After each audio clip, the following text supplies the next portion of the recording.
Clowney's here. Can you just talk about the need for him and how the courtship went over the weekend, so to speak? Yeah, well, again, we just are in the business of adding good football players, and he's a damn good football player, a guy that we've all seen play at a high level for a long time, and the reason we brought him in was to figure out where he was from a conditioning standpoint, where he was mentally.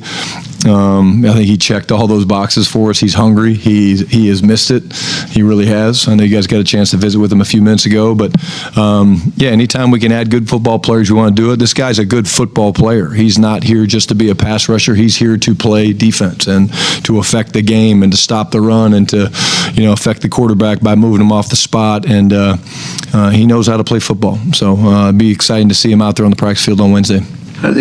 He said he can play this week. Is that any chance he could get on the field with not having training camp? I wouldn't bet against Jadeveon, but we don't have to make that decision now. We're certainly going to do what we think is in the best interest of the team, and what's in the best interest of the team is he might be active and he might not. Brian Todd, Archer, the ESPN. Cooper Beebe status, can you update us there? Yeah, sounds like it's going to be 6 to 8 weeks. He's got a foot that he's dealing with.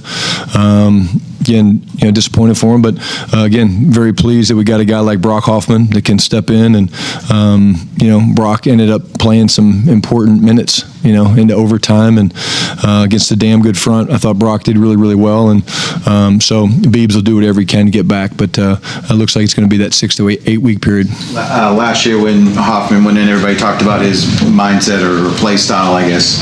What can that bring to your group up front? Well, I'll be honest with you, Todd. Brock does that even without playing. At practice, he does it. On game day from the sideline, he does it. So when he's out there, it's just maybe more noticeable for everybody else. But the intensity the guy plays with, the trash that he talks is kind of fun and cool. He gets underneath the defenders, gets in their heads a little bit. But yeah, his play style is just he's wired the right way, man, and our guys love it. But he's definitely one of the leaders in that room. The guys respect him. He's the first guy out there. He's the last guy to leave. He helps orchestrate a lot of the post-practice stuff that we do, and it's just great to have a guy like that when something like this happens that you can look to. John Michaud with The Athletic. What was last night like for you? Were you getting a chance to hang out with the family? How did you celebrate? Yeah, I did. Just kind of hung out with the family and spent some time. And I would have thought that my wife would have had a nice meal, but we got some pizza. Imagine that. We just got some pizza and had a couple shotties. The lemons were flowing strong because I wasn't the only one drinking shotties. But no, it was great. Game ended. Got a chance to go up and see them in the box, and my daughter was in town from college. It was great to see her. My kids were there, and again, I think I told you guys last night, my mom broke her arm, so I guess during the press conference, my wife Jemmy, she thought to actually Zoom my mom in, and so my mom appreciated all the nice things I said about her. She's actually got to have surgery on Friday, so prayers up for her. But it was I was tired. I really was. I was tired, and so I think I was in bed by 10:30. So I'm not as young as I used to be. And then I was going to ask, what is your concern level on the back end of your defense? Obviously, giving up too many big plays in the passing game to Russell. Yeah, again, it was not the standard, and I think there's a lot of things we can clean up. I think that's what I'm excited about, is that this is not a multiple week thing. Like, this is something that we think we can correct. I felt like, it was a lot of different pieces, a lot of different parts that did those. It wasn't one person. It wasn't, one type of coverage. When you're going to be multiple the way we are, we have to communicate better. I didn't think our communication was to the standard that it needs to be. I thought the crowd noise was actually great, which is what we want, and that's what we expect from the Cowboy fans. But there's a lot of things to tighten up. Anytime you give up 7 explosive passes, and Russ played incredibly well, but there was a lot of things that we can tighten up, and I think that was what was so good about the meetings today, is we don't shy away from those things. We point those things out, and defense is hard, man. All 11 guys have to be doing the same thing, and when it doesn't happen, you open up yourself to big plays, and Russ is the type of quarterback, I feel like I'm a little bit, maybe made it prophetic, but he's the best deep ball thrower I've ever been around, and he got us some. So, but But we found a way to win the game, which is great. We're going to make the corrections, and we have to, because giving up those type of plays, you're not going to win many games, and we were very fortunate to find a way to win. Nick Harris, Fort Worth Star-Telegram, just kind of piggyback on that. Would you say that communication piece is the main diagnostic point y'all saw when y'all were looking at film on how exactly those deep balls did happen in yesterday's game? And if so, how does that get corrected over the course of this week? Well, I think, again, there was a lot of things, Nick. I mean, there really was. It was not just the communication. It was, a guy being out of position here, a guy being out of position there. There's things we can do from a scheme standpoint. I mean, we gave up a 3rd and 24, and the linebackers were a little bit too tight, and that's something that we control as coaches. I mean, this is not just the players. This is us as well, where we need to be better as coaches, and I need to be better. And so, again, it gets corrected.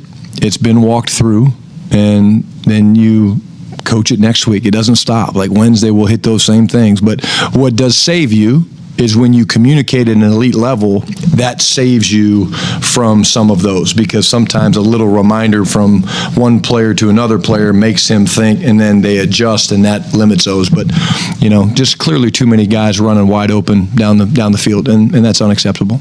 Yeah, what's it looking like for Turpin at this point? Yeah, sounds like most of the tests have come back pretty clear. So hopefully we'll have a chance to have them this week. Tom.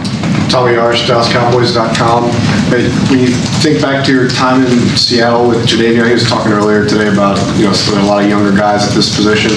What did you learn about him, maybe as a teacher then, and what do you hope that he can, obviously he's going to try to do what he can on the field for himself, but what do you hope he can do for some of the younger guys in that room too? I think he's going to invest. I think he's been the young guy. He's been the first overall pick. He's been the guy that, the house was going to be built on. Now, look, Jadeveon's just another good member of our football team. Like, let's not go overboard. Like, we're thrilled that we're adding a really good football player, but like, he's not here to replace anybody. He's here to play great defense and to help us. But I think at the same time, I think he's going to impact Donovan Ezaraku, who just played his best game as a Cowboy. He's going to impact those guys just like Kenny Clark did, coming in here and making an impact, not just with his play, but with the way he teaches and the way he leads and the way he practices. And I think that's what you can see from a guy, like Jadeveon, that's played so much. And what I'm the most excited about is there's a fire and a hunger that you see when you talk to him about how much he's missed it.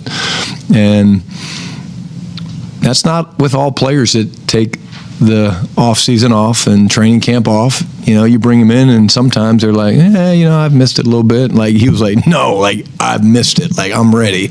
And that was the thing that gets you excited. And does his son know your name now? Gosh, I hope. I mean, I got my first win. I mean, I would think, I'm sure Jadeveon said Coach Shoddy and the Cowboys got their first win. And, if not, I'm going to have to send them some gear. That's probably a good idea. Tad, make that note. We're going to send Jadeveon's kids some gear. That might be a salary cap. Don't do that. Infraction. Let's not do that. Take that out. Sam. Coach Sam Gannon, Fox 4 Dallas.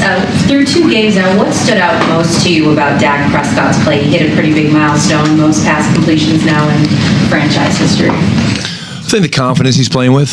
I think he's just,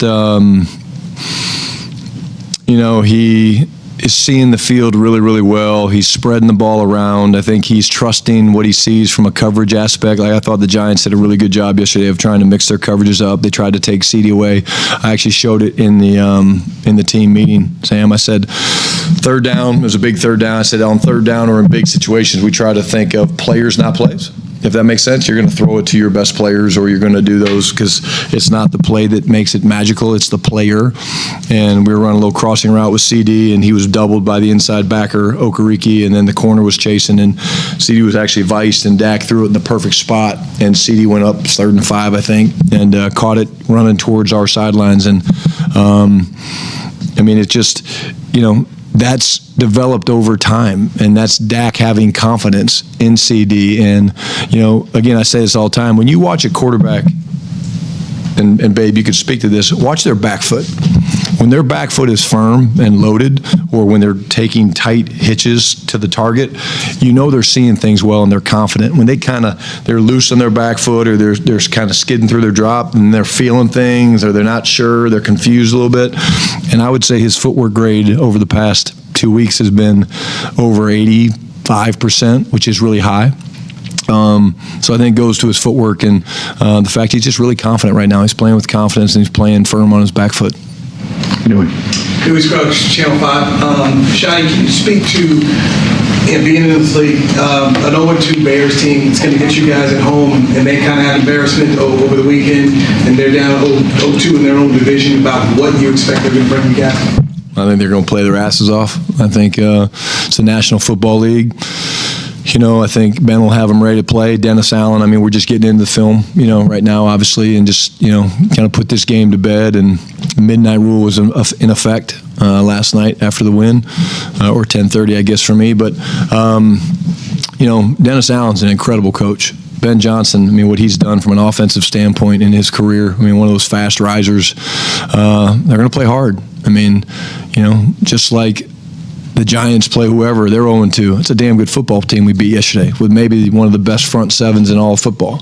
And just because they're 0-2, just because we're 1-0, just because somebody's 2-0, Philadelphia's 2-0, you don't change. And we'll have our hands full going up to Chicago. As a play caller, how did things change from BB to Hoffman for you at all? Not much. Again, I think both guys have been here a long time. Both guys have great command. Dak's comfortable with both guys. So I wouldn't think too many, things would change. And, we rotate those guys so much, Dewey. It's like, Dak's used to those guys. And actually, we had a fumble QB center exchange with Brock and Dak said, yeah, that was all him. So Dak felt like it was on him that was the one that came out in overtime. Garrett Podell, CBS Sports. Brian, you talk about ramping up Trayvon Diggs. He had, just under 30 snaps week 1, almost 60 in week 2. So how did that come to be, and would you say that's indicative of the team feeling he's about 100%? Well, I think more than that, I think it's Trayvon feeling that way, and I think it shows the competitiveness of Trayvon and the fact of how much he's enjoying playing football. That was not the plan, but he was feeling good. The game, of course, was 70 minutes long, and so there's a lot of plays. But yeah, I think it speaks to Trayvon and how much he loves playing football. And again, you're talking about a guy that's lost that ability a lot over the last couple of years. So I think it's a testament to him. And I would say that now the restrictions are probably off.